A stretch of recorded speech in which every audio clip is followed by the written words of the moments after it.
نہیں ہوتا، یہ درد نصیب نہیں ہوتا، تو وہ سمجھے کہ اس کی نیکی کمال کے درجے پہ نہیں ہے۔ اصل بات ہے اس احساس کا پیدا ہو جاتا، درد کا پیدا ہو جاتا۔ ایک اسکول ٹیچر تھے، آپ نے بھی یہ زمانہ دیکھا ہے، قریب سے جانتے ہو کہ اسکولوں میں بعض ایسے استاد ہوتے تھے کہ جو بچوں کے ساتھ سخت رویہ بھی رکھنے والے تھے، کچھ نرم رویہ رکھنے والے تھے، ٹھیک ہے، یعنی ہر استاد نے ایک اپنا مزاج اور اپنی طبیعت ہوتی۔ یہ اللہ تعالیٰ کا نظام ہے، بھائی نیچر مطلب ہے یہ تفریق ہے۔ ایک ٹیچر نے بچوں کا ٹیسٹ لیا، ٹیسٹ لینے کے بعد ان کا پیپر جو ہے وہ چیک کرنے کا مرحلہ آیا، تو جس کی جتنی غلطیاں تھیں ٹیچر نے، استاد نے وہ سینڈ پہ لکھ دیا کہ اس کی اتنی غلطی ہے، اس کی اتنی غلطی ہے۔ سب کے جب پیپر چیک ہو گئے، ہر بچے کا پیپر اس کے ہاتھ میں تھمایا اور کہا کہ تمہاری غلطیاں اوپر لکھی ہوئی ہیں، جس کی جتنی غلطیاں ہوگی وہ مجھے بتا دے گا، اس کو اتنے ڈنڈے لگے۔ ایک غلطی والے کو ایک ڈنڈا، دو غلطی والوں کو دو ڈنڈے، تین والے کو تین ڈنڈے۔ اس طرح جب چیک کرتے کرتے آ رہا تھا تو ایک بچہ جس نے استاد کو آنے سے پہلے اپنا رویہ اور لہجہ ایسا شرمسار والا بنا لیا کہ کانپنے لگا، ہاتھ لرزنے لگے، ڈر گیا اور کہنے لگا استاد محترم میری غلطی ایک دو نہیں ہے، میری غلطیاں کوئی تین چار نہیں ہے، بلکہ آپ نے میرے پورے پیپر پہ کانٹا لگا دیا ہے، میں بس آپ سے معافی مانگتا ہوں کہ مجھے معاف کر دے اور میرے ساتھ کوئی جزا سزا کا معاملہ نہ کرے۔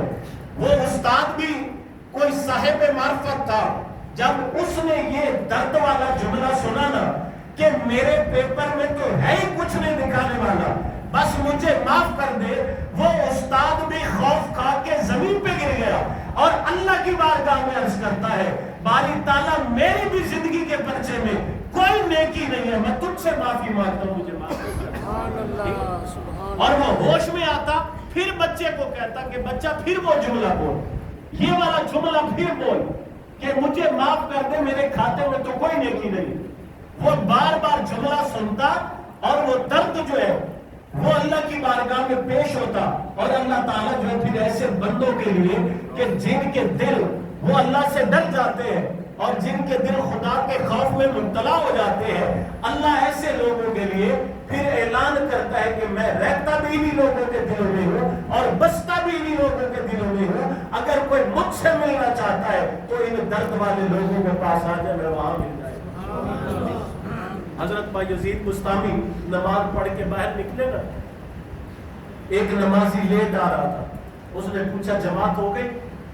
تو بایزید بستامی فرمانے لگے ہاں نماز ہو گئی ہے اور میں بھی نماز پڑھ کے فارغ ہو کے باہر آیا ہوں۔ اس نمازی نے جب یہ سنا نا کہ جماعت ہو گئی تو اس نے ٹھنڈی آہ بھری اور کہنے لگا ہائے مجھ سے نماز نکل گئی، ہائے مجھ سے جماعت نکل گئی۔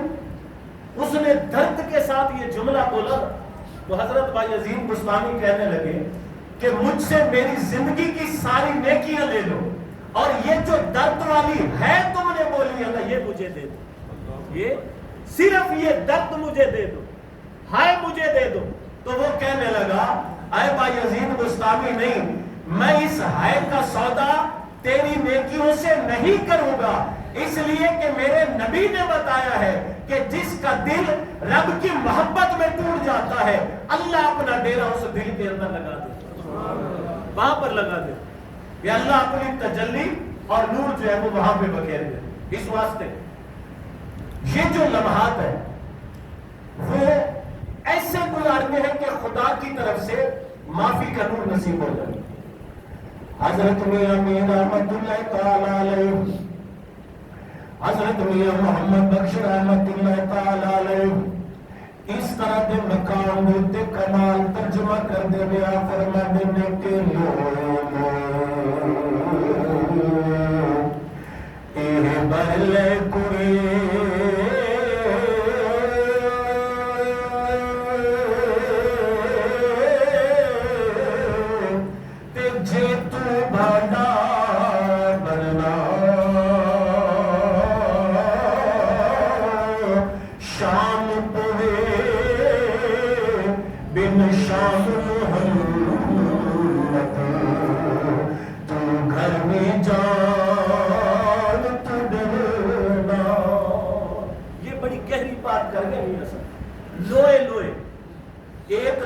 معنی ہے صحت اور ایک لوہے کا معنی ہے زندگی. یعنی بتانا یہ چاہتے ہیں کہ لوہے لوہے بھر لے کڑیے جے تو بھانڈا بھرنا کہ تیرے پاس صحت بھی ہے, تیرے پاس وقت بھی ہے, اللہ نے تجھے مہلت بھی دے رکھی ہے, تو اس مہلت کو غفلت میں نہ گزار, اس مہلت کو اپنے آپ پر بدبختی سوار کر کے نہ گزار, بلکہ صحت ملی, آپ کو وقت ملا, اٹھ تیاری کر اور اپنے رب کو راضی کرنے والوں کی صف میں کھڑا ہو. حضرت غوث اعظم سے پوچھا گیا, حضرت آپ جب ولایت کے راستے پہ چلے تو ابتدا کیسے کی؟ آپ نے فرمایا میں نے ابتدا ایسے کی کہ 12 سال ہر رات ایک ٹانگ پہ کھڑے ہو کر میں نے 30 پارے قرآن پاک کے ختم کیے. بھائی جوانی ہے, صحت ہے, اس وقت سے پہلے کہ جب گھٹنے ساتھ نہ دے, اس وقت سے پہلے کہ جب صحت ساتھ نہ دے, اس وقت سے پہلے کہ جب وجود ساتھ نہ دے, لوہے لوہے بھر لے کڑی, لوہے لوہے بھر لے کڑی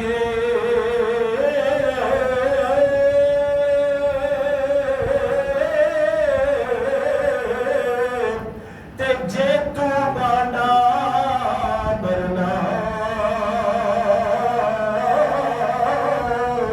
شام پوے بن شام محمد,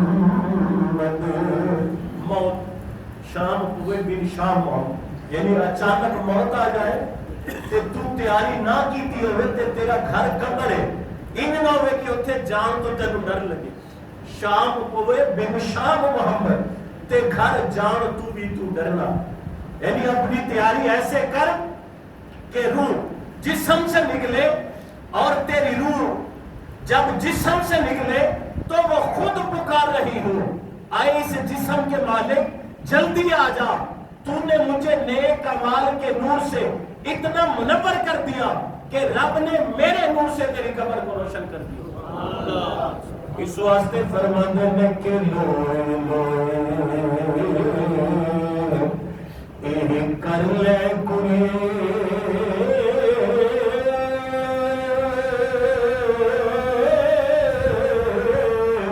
اتے جے تو بانڈا بھرنا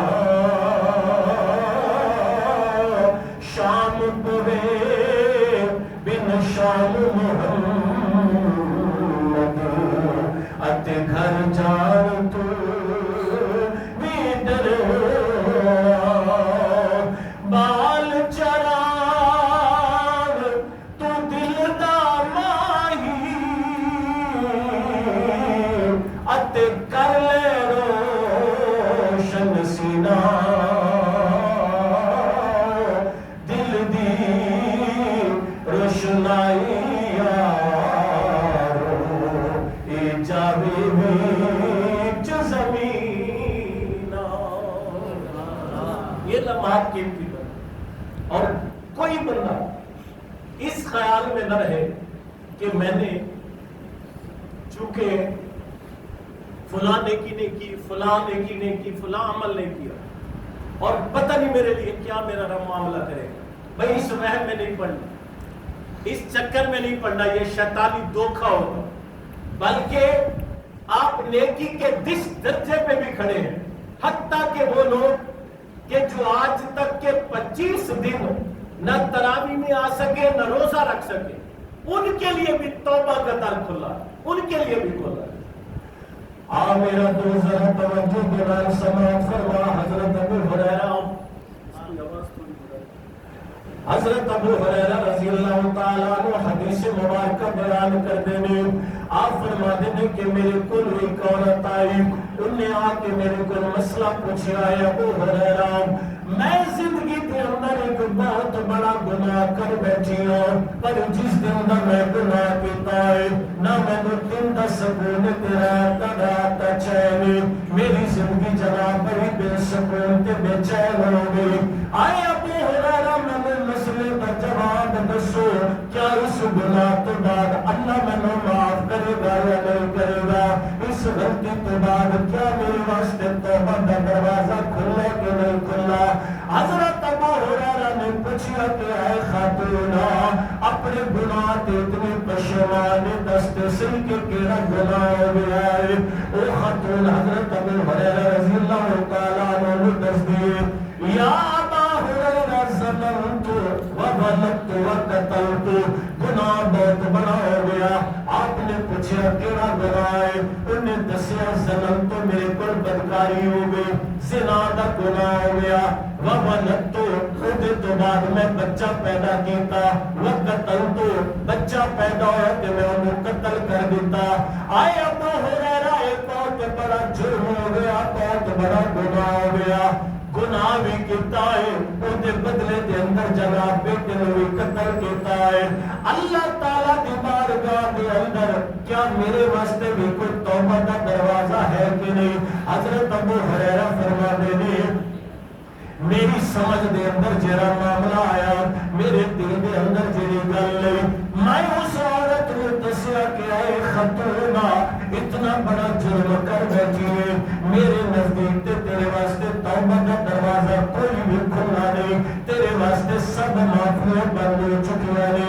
حضرت ابو ہریرہ فرماتے ہیں صبح دا ٹائم ہوا ہے, آقا کی بارگاہ کے اندر مسجد مسئلہ بیان کیتا, عرض کیتا یا رسول اللہ یا حبیب اللہ, کل ایک عورت مسئلہ پوچھن واسطے آئی, ان کے مسئلے کے جواب دے اندر میں یہ گل دس دیتی. آقا کریم نے فرمایا ابو ہریرہ غلط جواب دیتا ہے, اس مسئلے دا یہ جواب نہیں بنتا. آپ نے پوچھا یا رسول اللہ دا کی جواب ہے؟ آقا کریم نے فرمایا کیا تو اللہ دا قرآن نہیں پڑھیا, کیا تو اللہ دا کلام نہیں پڑھی؟ اللہ تعالیٰ نے قرآن مجید دے اندر فرمایا الا من تاب وآمن وعمل عملا صالحا فأولئک یبدل اللہ سیئاتہم حسنات. آقا کریم نے فرمایا کیا تو اللہ دا قرآن نہیں پڑھیا؟ اللہ دا قرآن واضح طور پہ اعلان کیا کرتا ہے کہ جڑا توبہ کر لینا ہے, توبہ کرن تو بعد نیک عمل کرتا ہے, نیک عمل کرن تو بعد اللہ دی بارگاہ دے اندر سچے دل دے نال جھک جاتا ہے, اس گناہ ول لوٹ کے نہیں جانا, اللہ دی نافرمانی نہیں کرتا. آپ نے فرمایا اللہ دا قرآن اعلان کیا کرتا کہ اللہ ایسے توبہ کرن والے بندے دیاں بدیاں نو نیکی دے اندر تبدیل کر کے دے واسطے معافی دا اعلان فرمایا. اللہ یبدل اللہ سیئاتہم حسنات, نہ صرف اللہ معاف کرتا ہے بلکہ اللہ انہیں گناہاں نو نیکیاں دے اندر بدل دیتا ہے. اس واسطے جڑے چند لمحے باقی نے اللہ کی بارگاہ دے اندر حاضر ہو کے اللہ کی بارگاہ دے اندر جناب توبہ کا دروازہ کھٹکھٹا کے, اس واسطے میرے صاحب رحمت اللہ تعالی علیہ آپ کمال ارشاد فرما کے گئے, آپ فرما دیں کہ ایک گناہ میرا پیما دیکھے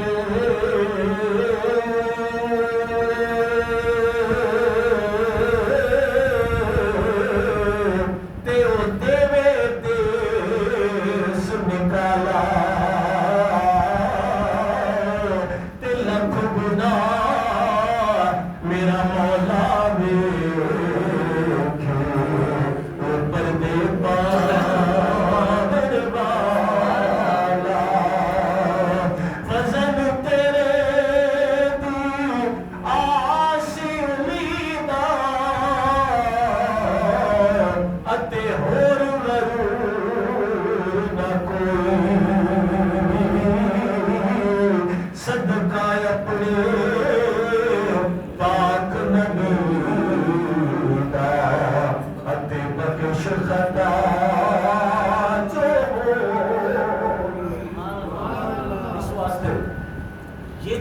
بابرکت گھڑیاں ابھی ہمارے پاس جو ہے وہ موجود ہے, ان کو ہم نے اپنی زندگی کا ایک سرمایہ بنا کے گزارنا ہے. اکثر دیکھا یہ جاتا ہے کہ آخری لمحات میں جو ہے لوگ وہ اپنی عید وغیرہ کی شاپنگ اور عید وغیرہ کے معاملات کی وجہ سے وہ ان آخری ایام کی برکتوں سے اپنے آپ کو محروم کر بیٹھتے ہیں. ایسا نہیں کرنا. بلکہ آنے والا پل پل، آنے والا ایک ایک لمحہ وہ اس انداز میں گزارنا ہے کہ کسی بھی جگہ پہ اگر کوئی ایسا ایرر کھڑا ہے، کسی بھی جگہ پہ ایسا کوئی داغ کھڑا ہے، کسی بھی جگہ پہ ایسا کوئی نقطہ موجود ہے، کسی بھی جگہ پہ کوئی ایسی رکاوٹ موجود ہے کہ جو اللہ کی رحمت کو آنے نہیں دیتی، جو اللہ کی مغفرت کو آنے نہیں دیتی، جو اللہ کی رضا کو حاصل نہیں کرنے دیتی، گڑ گڑا کے رب کے آگے آنسو بہا بہا کے اپنے رب کی بارگاہ میں توبہ کر کے معافی مانگ کے وہ دروازہ اس طرح کھلواؤ کہ جو ہی رمضان کا آخری لمحہ گزرے ہمارا دل بھی رمضان کے نور سے اجلا ستھرا ہو جائے اور ہمارے دل میں رب کی محبت اور رضا کا نور بھی شامل ہو، ٹھیک ہے؟ اور ہم اس غفلت میں نہ رہیں کہ بھئی بس ٹھیک ہے جو ہو گیا ہو، نہیں، بلکہ اپنا محاسبہ کرنا ہے، کیا میں نے روزے رکھے؟ اگر روزے رکھے تو صحیح رکھے، صحیح رکھے تو کس درجے کے رکھے؟ روزوں کا میں نے فطرانہ ادا کر دیا تو کیسے کیا؟ یہ ساری چیزیں ذہن میں رکھیں اور پھر اللہ کے حضور جو ہے معافی مانگے اور اللہ کے حبیب کو مرا، اس لیے کہ یہ جو نظام دنیا ہے اللہ تعالیٰ نے بہت ساری چیزیں پردے میں رکھی ہیں ہماری خاطر، جس طرح قرآن میں آتا ہے یسبح للہ ما فی السماوات و ما فی الارض، کہ زمین و آسمان کی ہر چیز اللہ کی تسبیح بیان کرتی ہے، حتیٰ کہ سرکار صلی اللہ علیہ وسلم فرماتے ہیں برتن بھی اللہ کی تسبیح بیان کرتا ہے، لوٹا بھی اللہ کی تسبیح بیان کرتا ہے، لیکن ہم سن نہیں سکتے۔ اگر وہ ہم سننے لگ جائیں تو پھر استعمال نہیں کر سکتے۔ وہ ایک مجذوب تھے نا، مجذوب، وہ ہر وقت اپنے چہرے پہ کپڑا ڈال کے رہتے، ہر وقت۔ یہ مجذوب ولیوں کی ایک قسم ہوتی ہے، ٹھیک ہے؟ ہر کوئی ان کو نہ سمجھ سکتا ہے نہ پہچان سکتا ہے، ہر وقت اپنی آنکھوں پہ کپڑا ڈال کے رہتے۔ ایک مرتبہ لوگوں نے آپ سے کہا حضرت لوگ دور دور سے آپ کو ملنے آتے ہیں، لوگ آپ کی صحبت میں آ کے بڑا فیض اور برکت حاصل کرتے ہیں، ٹھیک؟ تو آپ جو ہے ہر وقت منہ پہ کپڑا ڈال کے رکھتے ہو، ایسا کیوں کرتے؟ آپ نے فرمایا اس شرط پہ بتاؤں گا کہ میرے مرنے تک یہ بات کسی کو نہیں بتاؤں، یعنی جب تک میں زندہ ہوں یہ بات کسی کو نہیں بتاؤں گا۔ اس نے کہا حضور میں وعدہ کرتا ہوں کہ جب تک آپ زندہ رہو گے یہ بات میں کسی سے شیئر نہیں کروں گا۔ اس مجذوب نے بتایا کہ یہ کپڑا اس لیے ڈال کے رکھتا ہوں کہ میرے پاس جتنے بھی لوگ آتے ہیں وہ جو گناہ کر کے آتے ہیں ان گناہوں کی شکلیں مجھے ان کے سینے پہ نظر آتی ہیں، گناہ کر کے آتے ہیں ان کی شکلیں مجھے ان کے سینوں پہ نظر آتی ہے، مجھے ان کے سینوں پہ بندر چلتے نظر آتے ہیں، خنزیر چلتے نظر آتے ہیں، گدے چلتے نظر آتے ہیں۔ میں اس لیے اپنی آنکھوں پہ پردہ ڈال دیتا ہوں کہ کہیں اس کشف کی وجہ سے میں اپنے آپ کو ان سے اچھا نہ سمجھنا شروع کر دوں۔ میں آنکھوں پہ پردہ ڈال کے رکھتا ہوں کہ باری تعالیٰ جو بھی ہے یہ تیری مخلوق ہے، تو جان اور تیرا کام جان۔ ٹھیک ہے نا؟ ہم نیک عمل کرتے ہیں اس کی بھی ایک شکل بنتی ہے، برا عمل کرتے ہیں اس کی بھی ایک شکل بنتی ہے، ٹھیک ہے؟ اور وہ آگے جمع ہو رہی ہے، سیو ہو رہی ہے۔ قرآن مجید میں اللہ فرماتا ہے نا وَلْتَنْظُرْ نَفْسٌ مَا قَدَّمَتْ لِغَدٍ، ہر بندہ دیکھے کہ وہ آگے کے لیے کیا بیچ رہا ہے، آگے کے لیے کیا بیچ رہا ہے۔ یہ عمل ایسا نہیں ہے کہ ہم نے نماز پڑھی اور ہوا میں چلی گئی، نہیں، سیو ہو رہی ہے، جمع ہو رہی ہے، بلکہ ان سے گھر بن رہے ہیں، قالین بن رہے ہیں، صوفے بن رہے ہیں۔ آقا کریم صلی اللہ علیہ وسلم کا فرمان ہے نا کہ جو بندہ تم میں سے محبت کے ساتھ سبحان اللہ کہتا ہے، محبت کے ساتھ، وہ زبردستی علی سبحان اللہ نہیں، ٹھیک ہے، جڑی ناخان کہلواندے نے، ٹھیک ہے، وہ علی سبحان اللہ نہیں، وہ دے نال تے لگے درخت بھی پھٹے جاندے، ٹھیک ہے نا۔ صحیح جڑی حدیث ہے وہ ہے کہ جیڑا بندہ محبت نال سبحان اللہ کہتا ہے اللہ اس محبت علی سبحان کے بدلے جنت ہی چودے واسطے درخت پیدا کروا دے، ٹھیک ہے، یعنی عمل کیتا ادا بدلہ سٹور ہو رہے ہیں، جمع ہو رہے ہیں۔ تے اگر سبحان اللہ دے بدلے دے اندر اتھے نیکیاں سٹور ہو رہی ہیں، باقی فرض تے واجب جڑی عبادات نے وہ بھی سٹور ہو رہی ہیں۔ اور جدوں اسی اس دنیا کو چھڈاں گے اللہ دا اعلان ہے کہ جو لے کے آؤ گے ان کے مطابق میں تاکہ جزا تے سزا دا معاملہ کروں. اور رمضان شریف دے لمحات دے اندر نماز توبہ استغفار اور دوزخ تو آزادی دے نماز یہ ان گزارے کہ سچے دل کے نال رب دی بارگاہ دے اندر جھک جاؤ گڑ گڑاؤ. اسی اس لائق نہیں اس قابل نہیں اسی تے دنیا دی اگ دا سیک برداشت نہیں کر سکتے. چے جائے کہ دوزخ دی اگ دا عذاب کس طرح برداشت ہوئے. کم از کم جڑا عذاب ہے دوزخ دا آقا کریم فرماتے ہیں کہ بندے نو دوست کی جتیاں پائیاں جان گیا. دوست کی جتیاں یعنی دوزخ دے جتے پائے جان گے. انہاں جتیاں دی ایسی تپش ہوئے گی انہاں جتیاں دی ایسی تپش ہوئے گی کہ انہیں پائیاں پیروں دے اندر اڑ گیا لیکن ان کی تپش ان کے دماغ کو سر کے وچ باہر کر کے رکھ دے. اتنی تپ ایک کم از کم عذاب ہوئے گا کم از کم عذاب. باقی سب عذاب اس تو اگے دے لیکن اسی تے اس لائق ہی نہیں کہ کم از کم عذاب سہ سکیے. اس واسطے ضروری ہے کہ اپنی زندگی کا ایک ایسا لاہ عمل بناؤ ایک ایسی منزل بناؤ ان لمحات کو اللہ کی بارگاہ کے وچوں معافی اور مغفرت طلب کر کے رہو. اور جدو سچے دل دے نال خلوص دے نال کوئی بھی اللہ کا بندہ او دی بارگاہ دے اندر جھک دے تے وہ بندہ اللہ دے گھر تے اللہ دے دروازے چوں جاندا بات تے اندر ہے اللہ اون دے واسطے بخشش دا دروازہ پہلے کھول دے. اور پھر ان آخری ایام دے اندر جڑے دوست اجے تک فطرانہ یا زکات ادا نہیں کر چکے وہ اپنا فطرانہ اور زکات بھی ادا کر دو. اور میں پہلے ریکویسٹ کر چکیا کہ الحمدللہ بالکل بار مین گیٹ دے نال الواسیہ اسلامک سینٹر جس دے اندر 100 بچے بچیاں ایک سال دے اندر جو ہے وہ زیر تعلیم ہو چکے ہیں. زکات اور صدقات کسے بھی بھائی تے رہندے نے وہ نماز جمعہ تو بعد یہ حافظ احسان اللہ صاحب کے بعد ہوں گے انہوں نے جمع کرا سکتے ہو یا حاجی نثار صاحب انہوں نے جمع کرا سکتے ہو. اور یہ اہتمام انہاں باقی دنوں کے اندر مکمل کر کے رکھنا. اللہ دے گھر دے نال بھی خدمت کرو دین دے نال بھی خدمت کرو. یہ ایک آج کل سوشل میڈیا تے نواں سوشا نکلا ہے ٹھیک ہے نواں شوشا یہ نکلا ہے کہ اپنا مسجد دے اندر سیمنٹ دی بوری دین تو پہلے اپنی گلی محلے دے یتیم نو ویکھ لینا ٹھیک ہے اس بوری نال پہلے خدا حق او دے دینا ٹھیک ہے. یہ بظاہر پوسٹ تے بڑی اچھی لگ رہی ہے اور ادھر تے کمنٹس بھی بڑے ہوئے نے لائک بھی بڑے ہوئے نے لیکن یہ پوسٹ اسلام دشمنی کے اوپر مبنی ہے ٹھیک ہے. یہ جدو رمضان دا مہینہ آتا ہے جدو صدقات خیرات زکات دا مہینہ آتا ہے ان دے مطلب مفتا نے سکانر جڑا نہ بیٹھ کے شوشے اڑاتے رہتے ہیں.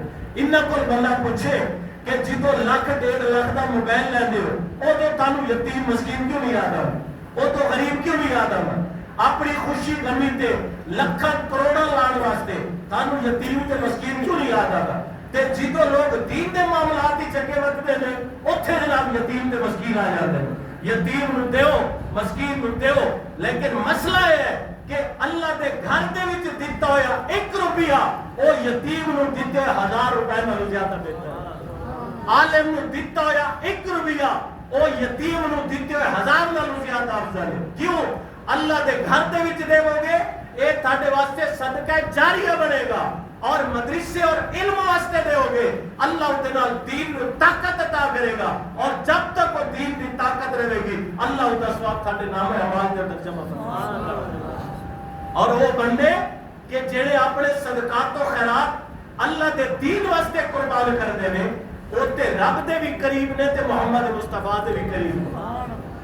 ویکھو سب تو بڑی مثال حضرت صدیق اکبر مرن تو بعد سب تو زیادہ حضور دے قریب کون نے حضرت صدیق اکبر نے.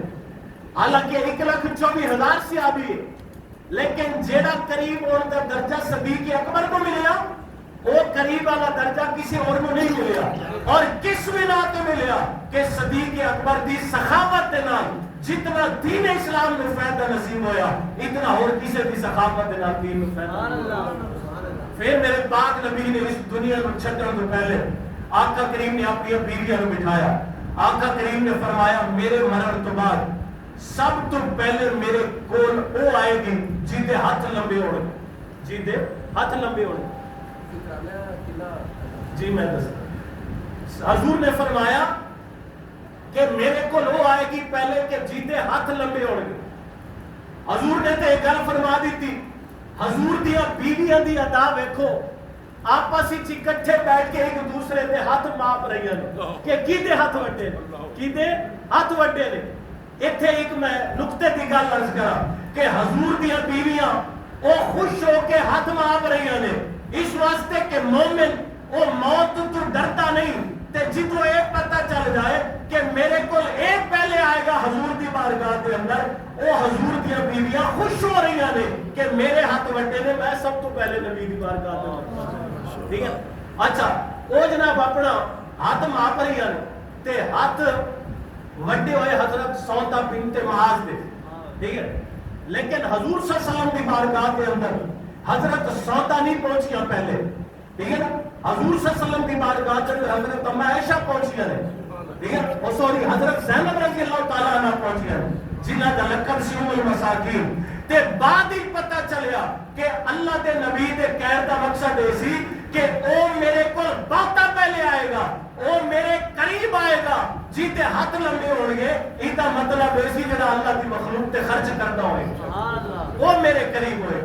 حضرت زینب رضی اللہ تعالیٰ عنہ آپ کی بیوی انہاں دا لقب ام المساکین کہ کوئی بھی آتا سی آپ کو خرچ کر دینے سی. فطرانہ شیخ صاحب نے پوچھا 340 روپے جڑا وہ فطرانہ ہے لاہور دے اندر پر ہیڈ دے حساب نال وہ گھر کا سربراہ یا مالک اولاد اپنے طور تے جو ہے وہ مستحق لوگوں تک پہنچا سکتی ہے. آخر دے اوپر ایک گزارش چھوٹی جتنی آپ آباد میں کرنی. نمبر 1 کہ کل 27ویں رمضان المبارک شب قدر کی مبارک رات ہر سال کی طرح کل عشاء کی نماز کے بعد ختم قرآن پاک کی اتنے محفل ہوئی. اس ختم قرآن پاک کی محفل کے اندر لنگر کا بھی اہتمام ہے اور حفاظ کرام کی خدمت کا بھی اہتمام ہے. سارا سال اسی مسئلہ کی خدمت کرتے رہتے ہیں لیکن انہاں بابرکت موقع میں ہوتے ہیں حافظ صاحبان اور علماء کرام وہ تھا کی خدمت میں زیادہ حقدار ہیں. اور ماشاءاللہ اس مسجد کے اندر قاری محمد عمران صاحب نے بڑے خوبصورت انداز میں ایک ایک لفظ بڑا کلیئر اور واضح تلفظ مخرج بڑی خوبصورت طریقے سے جو ہے انہوں نے ختم قرآن پاک کا معاملہ کیتا. اللہ تعالیٰ کی طرف ذوق کے اندر مزید برکت عطا فرمائے. پہلے جو ہے ہر سب دے وچ بچے مدرسے میں بیٹھے نے بہتر ذرا چکر لاؤ. نماز کو پہلے گرئی جیڑی ہے یہ حفاظ کرام نے ختم واسطے ہوگی. یہ جلدی ذرا سفر میں چکر لا لو تاکہ جو ہے معاملہ جلدی جو ہے وہ مکمل ہو.